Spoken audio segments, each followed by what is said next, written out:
Assalamualaikum warahmatullahi taala wabarakatuh. Kaifa halukum ya jami'an? Insyaallah kullu amin. Insyaallah nahnu bi khair. Kami keluarga mahasiswa Aceh mengajak adik-adik semua untuk ikut melanjutkan studi lanjutan ke Timur Tengah, khususnya Mesir. Di sini sama-sama kita menimba ilmu untuk menjadi kader generasi pembangkit keilmuan Aceh di era yang akan datang.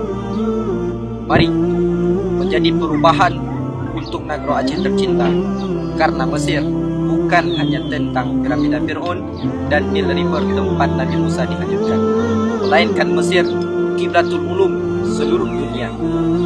Ia, Al-Azhar merupakan universitas Islam tertua di dunia yang telah berdiri sejak masa pemerintahan dinasti Abbasiyah pada abad pertengahan dunia, yang telah banyak menuai tinta melahirkan ulama-ulama besar dunia.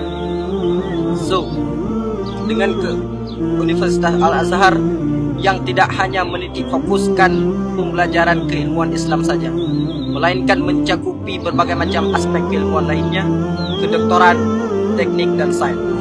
So, mari sama-sama kita mengambil petuah Azhar untuk perubahan Aceh dan untuk membawa Aceh berkembang.